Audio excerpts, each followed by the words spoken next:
Assalamualaikum warahmatullahi wabarakatuh. Okey, hari ni saya nak tunjuk ini soalan yang semalam ya. Macam mana cara kamu nak selesaikan soalan 9C. Okey, so saya harap boleh nampak lah. Okey, saya tunjukkan. Kamu kena buat sudut 60 pada titik D. Okey, macam mana nak buat sudut 60? Okey, dekat D sudut 60. So jadi letak kat sini. So kamu buat sudut 60. Macam ni lah ya. Pastikan tak bergerak. Sorry.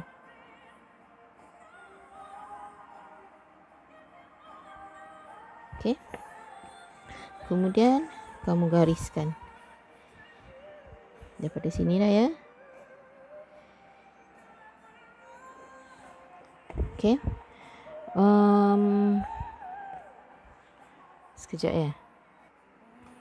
Okey, saya pun tak jumpa mana pergi saya punya ni protector. Anak saya main kot. Okey.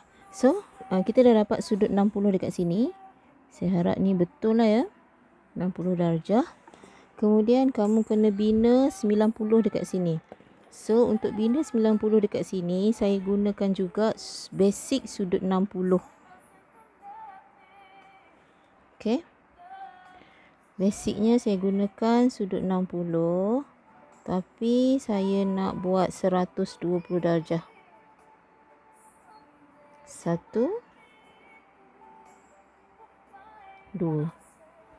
Okey, sepatutnya dekat sini dapat 100.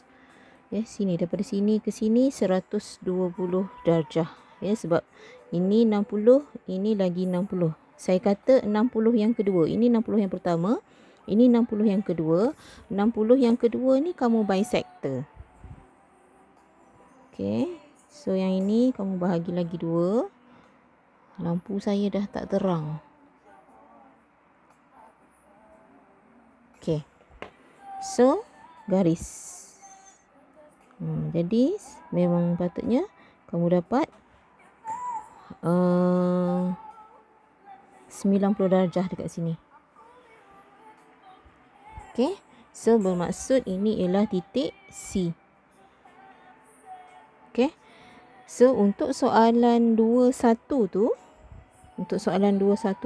ini dah siap lah. Kamu dah dapat hasilkan sama macam dalam soalan. Okey, gambarnya ada bayang-bayang. Okey, kamu boleh hasilkan gambar sama macam dalam soalan buku kamu. Okey, so ini dah jawab soalan 2. Okey, kemudian soalan 1. Kemudian soalan 2 dia kata bina garis EF. Serenjang dengan garis AB. So ini garis AB, garis EF yang serenjang dengan AB. So sinilah. So macam mana nak buat? Jadi macam mana nak buat, nak bahagi 2 sama garis ni? Sama jugalah. Kamu cari. Okey, kamu tanda. Okey, saya buka sikit. Mesti lebih daripada separuh garis. Okey. Kemudian dekat B pula. Okey. Kamu dapat saja silang ni. Terus kamu garis. Garis terus sampai kena dekat garis DC. So inilah yang serenjang. Okey. So maksudnya mana EF? Ini E. Sini F. Okey, siap. Siaplah kat situ. Okey. So, ini cara nak jawabnya. Untuk markah tadi yang saya kata, satu markah untuk binaan 60 ni. Okey. Satu lagi markah, ini untuk satu B, untuk soalan B1, satu markah untuk binaan 60. Satu markah untuk binaan 90, yang ni. Satu markah. Satu lagi markah kamu buat garisan ni. 1 markah. Okey. So 3 markah. 1, 2, 3 untuk soalan 1 B1. Okey. Kemudian untuk soalan 2, 3 markah juga. Dekat mana? 1 markah untuk binaan ni. 1 markah untuk binaan garis renjang ni. Okey. Kemudian 1 markah untuk garisan yang kamu buat ni. Garisan, bila kamu dah buat garisan. 1 lagi markah bila kamu silang dekat sini. Dia nak ni. So 3 markah dekat situ. Nampak? Binaan jangan dipadam. Biar je macam tu.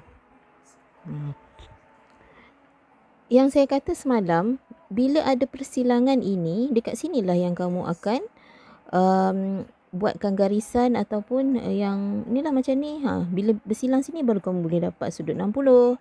Ada silang sini, mula kamu buat 120. Dan kamu gunakan silang ini untuk bisector.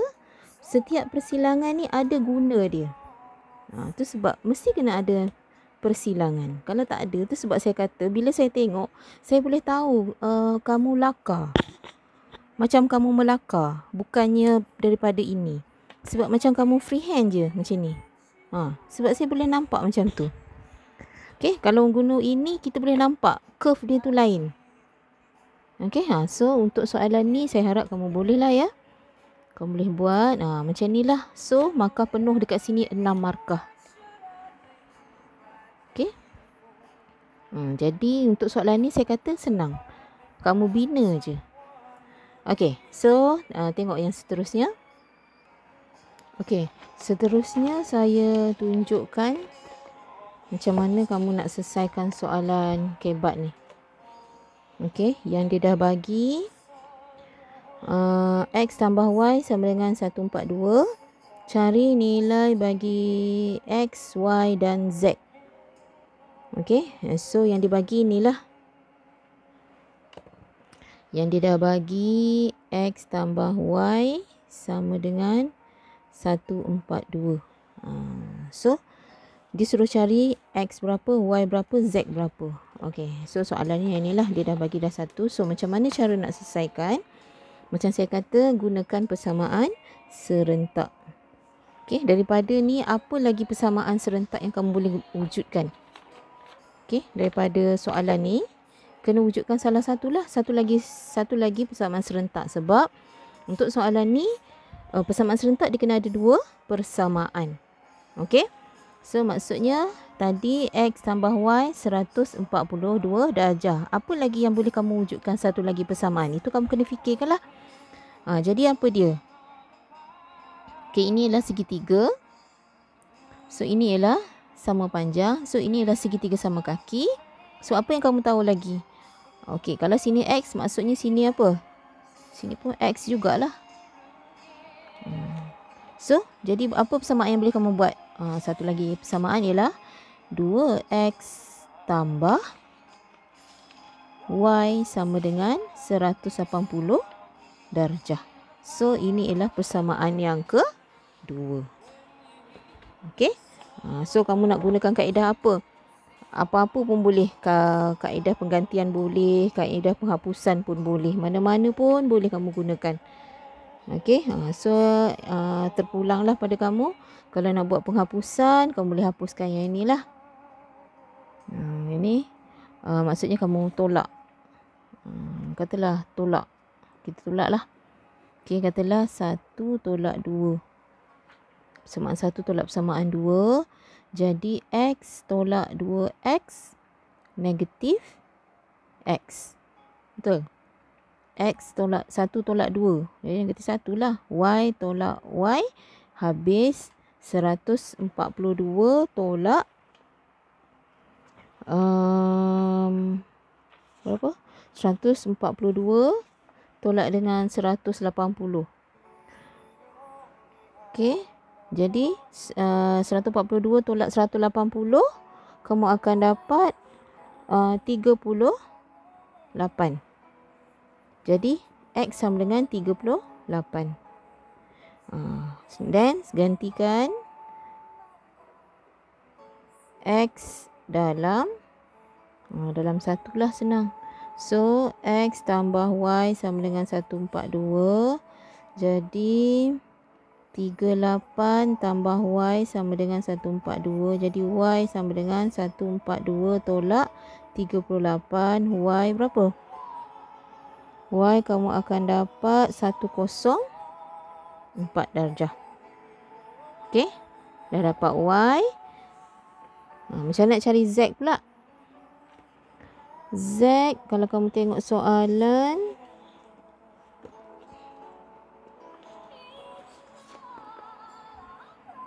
sekejap ya. Okey.